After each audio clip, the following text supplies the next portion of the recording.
အားလုံးမင်္ဂလာပါရှင်ဒီနေ့ကျွန်မကတော့ကမ္ဘာပေါ်မှာလူတွေအများဆုံးယောဂတစ်ခုဖြစ်တဲ့အုံနောက်နှလုံးသွေးကြောယောဂနဲ့အုံနောက်နှလုံးသွေးကြောယောဂကဘယ်လိုလူတွေအဖြစ်များရဲဆိုတဲ့အကြောင်းလေးကိုကျွန်မနည်းနည်းရှင်းပြပေးသွားမှာဖြစ်ပါတယ်ရှင်ဟုတ်ကဲ့ပါအုံနောက်နှလုံးသွေးကြောယောဂကကြတော့ကျမတို့ဒါပေါ့နော်ကမ္ဘာပေါ်မှာလူတွေအများဆုံးယောဂဆိုပြီးတော့အားလုံးကသိထားကြရပေါ့ဒီအုံနောက်နှလုံးသွေးကြောယောဂကြောင့်မလို့6စက္ကန့်တိုင်းမှာလူတစ်ယောက်သေဆုံးနေရတယ်ဆိုပြီးတော့လည်းသိထားရတယ် WHO ရဲ့မှတ်တမ်းအရဒီအုံနောက်နှလုံးသွေးကြောယောဂကြောင့်မလို့လူ6ယောက်မှာ1ယောက်ကလေဖြစ်နိုင်တယ်ဆိုပြီးတော့တို့ရွှေမှတ်တမ်းရကျွန်တော်တို့သိထားရတယ်ပေါ့နော်ပြီးလို့ဒီအုံနောက်နှလုံးသွေးကြောယောဂဘယ်လိုလူအဖြစ်များလဲဆိုတော့ဥမာပေါ့နော်ကျွန်တော်တို့မျိုးရိုးထဲမှာပေါ့ပေါ့မျိုးရိုးထဲမှာအဲ့လိုနှလုံးသွေးကြောကျင်းတဲ့ယောဂသမားတွေပေါ့နော်ဒါပါအဖိုးကအဲ့လိုပေါ့နော်နှလုံးသွေးကြောကြီးယောဂရှိရဲဆိုလို့ရှိရင်ကျမတို့ရဲ့ဒီမြေးတွေဒါမှမဟုတ်သားသမီးတွေမှာလည်းဒီအုံနောက်နှလုံးသွေးကြောယောဂကူးစက်နိုင်တယ်ပေါ့နော်ယောဂဖြစ်နိုင်တယ်ပေါ့နော်ဒါယောဂမျိုးရိုးကြောင့်ဖြစ်နိုင်တာပေါ့နော်မျိုးရိုးကြောင့်ဖြစ်နိုင်တာကသူက15%လောက်ရှိရကွာအဲကြောင့်မို့ဒါမျိုးရိုးကြောင့်လည်းဖြစ်နိုင်တယ်ပြီးလို့ရှိရင်နောက်တစ်ခုကကျတော့အဝလွန်တဲ့အမျိုးသမီးတွေပေါ့နော်အဝလွန်တဲ့အမျိုးသမီးဆိုလို့ရှိရင်လည်းသူခန္ဓာကိုယ်မှာကမလိုအပ်တဲ့အစီပိုးတွေစုရဲပြီးရှင်သွေးကြောတွေမှာပေါ့နော်သွေးကြောတွေမှာမလိုအပ်တဲ့အစီတွေကသွားစုပြီးလို့ရှိရင်နှလုံးသွေးကြောကျဉ်းတာတွေနှလုံးသွေးကြောပိတ်တာတွေအဲ့လိုယောဂတွေအဖြစ်များရပေါ့နော်ပြီးလို့ရှိရင်ကျမတို့ရဲ့ဒီဟိုပါပေါ့နော်ဆေးလက်ဒီရက်တွေတောက်တဲ့လူပေါ့နော်ဆေးလက်ရက်တောက်တဲ့လူတွေကလည်းဒီအုံနောက်နှလုံးသွေးကြောယောဂအဖြစ်များတယ်ပြီးလို့ရှိရင်နောက်ထပ်ပေါ့နော်သွေးဆုံးကိုင်ပြီးအမျိုးသမီးတွေပေါ့နော်သွေးဆုံးကိုင်ပြီးအမျိုးသမီးတွေဒါမှမဟုတ်တအိမ်ထုတ်ရတဲ့အမျိုးသမီးရှိရကွာအဲ့လိုတအိမ်ထုတ်ထားတဲ့အမျိုးသမီးဆိုလို့ရှိရင်လည်းသူကအုံနောက်နှလုံးသွေးကြောယောဂအဖြစ်များတယ်ဘာလို့လဲဆိုတော့ကျမတို့ဒီခန္ဓာကိုယ်မှာဒီပေါ့နော်မိန်းကလေးအမျိုးသမီးတွေခန္ဓာကိုယ်မှာပေါ့နော်မဟော်မုန်းကိုမှီခိုပြီးတော့ပေါ့လေပတ်နေရတဲ့အဲ့လိုပေါ့နော်အစိတ်ပိုင်းတွေဆိုတာရှိရကွာအဲ့လိုအစိတ်ပိုင်းတွေကိုဒီမဟော်မုန်းကနေပြီးတော့ဟော်မုန်းကိုမထုတ်လုပ်ပေးနိုင်တာဖြစ်တဲ့အတွက်ကြောင့်မလို့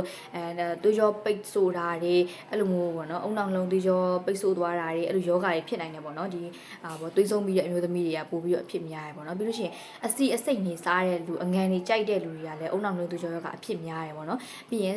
စိတ်ဖိစီးမှုများတဲ့လူပေါ့နော်စိတ်ဖိစီးမှုများတဲ့လူကလည်းဒီအုံနောက်လုံးသွေးကြောယောဂကအဖြစ်များတယ်နောက်ထပ်ကျတော့ကျမတို့ပေါ့နော်ဒီသွေးပေါင်ချိန်မြင့်တဲ့လူပေါ့နော်သွေးပေါင်ချိန်မြင့်တဲ့လူဆိုဥမာသွေးတိုးတဲ့လူပေါ့သွေးတိုးတဲ့လူဆိုလို့ရှိရင်လည်းဒီအုံနောက်နှလုံးသွေးကြောယောဂအဖြစ်များရပေါ့နော်ဒါကတော့အုံနောက်နှလုံးသွေးကြောယောဂအဖြစ်များတတ်တဲ့လူတွေကိုကျွန်မပြောပြပေးသွားပါပေါ့နော်နောက်နေ့ဆိုလို့ရှိရင်တော့နောက်တစ်နေ့ဆိုလို့ရှိရင်ကျွန်မအုံနောက်နှလုံးသွေးကြောယောဂကိုဘယ်လိုကာကွယ်ရမလဲပြီးလို့ရှိရင်သူ့ရဲ့ယောဂလက္ခဏာတွေကဘယ်လိုပြတတ်တယ်ဆိုတဲ့အကြောင်းလေးကိုရှင်းပြပေးသွားဖြစ်ပါတယ်ရှင်ဒီနေ့ကတော့ဒီလောက်ပါပဲအားလုံးကျေးဇူးတင်ပါတယ်အားလုံးမင်္ဂလာပါကျွန်မဒီရင်တနေ့ကပေါ့နော်ကျွန်မအုံနောက်နှလုံးသွေးကြောယောဂနဲ့ပတ်သက်ပြီးတော့ဒီအုံနောက်နှလုံးသွေးကြောယောဂကဘယ်လိုလူတွေအဖြစ်များရဲဆိုတဲ့အကြောင်းလေးကိုကျွန်မရှင်းပြပေးပြီးသွားပြီပေါ့နော်ဒီနေ့မှာတော့ကျွန်မကအုံနောက်နှလုံးသွေးကြောယောဂမှာပေါ့နော်ဘယ်လိုလက္ခဏာအုံနောက်နှလုံးသွေးကြောယောဂမှာကျွန်မတို့မဖြစ်ခင်မှာဘယ်လိုလက္ခဏာတွေပြတတ်တယ်ပြီးလို့ရှိရင်ဘယ်လိုကာကွယ်ရမယ်ဆိုတဲ့အကြောင်းလေးကိုကျွန်မဒီနေ့ရှင်းပြပေးသွားဖြစ်ပါတယ်ရှင်ဟုတ်ကဲ့ပါဒါကျွန်မပေါ့နော်အုံနောက်လုံးသွေးကြောယောဂကသူကဘယ်လိုလက္ခဏာတွေပြတတ်တယ်လဲဆိုတော့ကျမတို့သွေးတိုးလာမယ်ပေါ့နော်သွေးတိုးလာပဲဆိုလို့ရှိရင်ကျမတို့အုံနောက်သွေးကြောနှလုံးသွေးကြောပေါ့နော်အထူးပြုဆိုင်ရမယ်ပေါ့နော်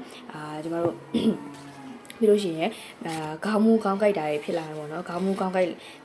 ်တယ်ဆိုတာပုံမှန်ခေါင်းမူခေါင်းကိုက်တာမျိုးမဟုတ်ဘဲနဲ့ခေါင်းတွေမူးဝေနေအောင်ကိုက်တာမခံမရနိုင်အောင်ကိုက်လာတာလောကမခံမရနိုင်မူးဝေနေတာပေါ့နော်အများနဲ့မူးဝေနေအဲ့လိုမျိုးမှာပေါ့နော်ပုံမှန်ခေါင်းကိုက်တာလောက်ကိုပြောတာမဟုတ်ပါဘူးပြီးလို့ရှိရင်ကျမတို့ဒါရင်ဘက်တွေအောင့်လာမယ်ရင်ဘက်အောင့်တဲ့အခါမှာကျမတို့2မျိုးရှိရပေါ့နော်2မျိုးဆိုတာကပထမတစ်မျိုးပေါ့နော်ပထမကျနှလုံးကိုဂယူးဆက်ရမယ်ရင်ဘက်အောင့်လာကြသူကရင်ဘက်ကလှက်နဲ့အောက်လာမျိုးရှိရကွာအဲ့လိုလှက်နဲ့အောက်လာရဆိုလို့ရှိရင်ကျမတို့ကဒါနှလုံးကိုနည်းနည်းသူကလက္ခဏာပြချင်လိုက်ပေါ့နော်နည်းနည်းဂယူးဆက်ရမယ်အချိန်ပေါ့နော်နောက်တစ်ခုကကျတော့ကျမတို့ပေါ့နော်ရင်ဘက်ကိုစူးကနေအောင့်သွားမျိုးရှိရကွာအဲ့လိုစူးကနေအောင့်သွားတဲ့ဟာမျိုးဆိုလို့ရှိရင်တော့ကျမတို့ကနှလုံးကိုအထူးကိုဂယူးဆက်ရမှာပေါ့နော်ဒါသူကနှလုံးမှာပြဿနာတစ်ခုခုဖြစ်နေပေါ့အဲ့ကြောင့်မို့နှလုံးကဒါလက္ခဏာပြရပေါ့နော်အဲ့တော့ဒီလိုစူးကနေအောင့်ပြီဆိုလို့ရှိရင်တော့ကျမတို့နှလုံးကိုအထူးဂယူးဆက်ရရမယ်ပြီးလို့ရှိရင်ကျမတို့ကဒီပေါ့နော်ခြေကုံလက်ပန်းကျလာပဲပင်မနွမ်းနေလာမယ်ပြီးအစာစားခြင်းစိတ်တွေမရှိတော့ဘူးဒါလက္ခဏာပဲပေါ့နော်အစာစားခြင်းစိတ်မရှိလာမယ်ပြီးလို့ရှိရင်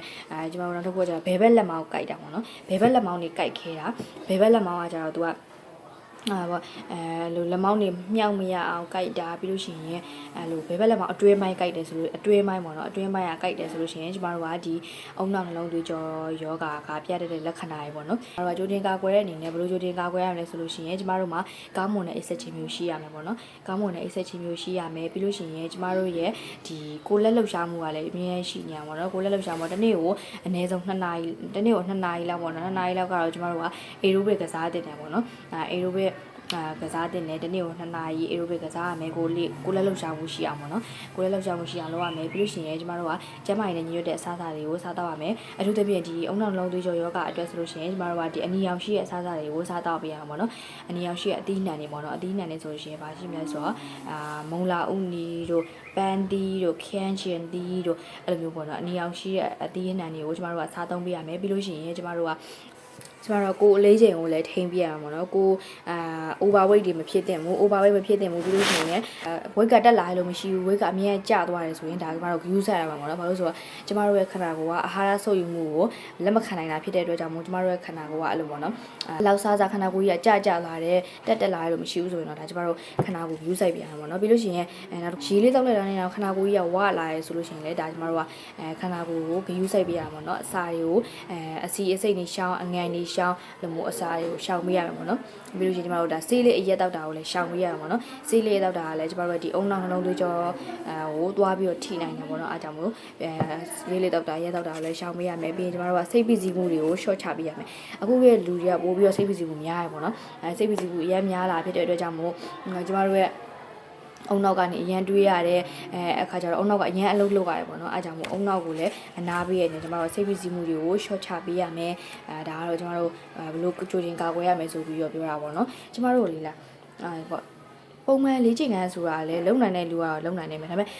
ပေါ့နော်အလုံးနဲ့ပဲဒီနေ့ကိုမနမိုးလင်းကလေးအလုပ်သွားရတယ်ညနေမှပြန်လာရတယ်အဲ့လိုလူတွေအတွက်ကြတော့ကျမတို့ပုံမှန်လေ့ကျင့်ခန်းမလုပ်နိုင်ဘူးပေါ့နော်အဲ့လိုမလုပ်နိုင်တဲ့လူတွေအတွက်ကြတော့လေကျမတို့ရဲ့ chance ကတဲ့တက်စာတွေမှာဆိုလို့ရှိရင်အာဟာအပိတက်စာပေါ့နော်အာဟာအပိတက်စာမှာဆိုရင်ကျမတို့ကဘယ်လိုအရာကိုသုံးစွဲရမလဲဆိုလို့ရှိရင်ဒီ vitality ဆိုတဲ့ weekend တက်စာပေါ့နော်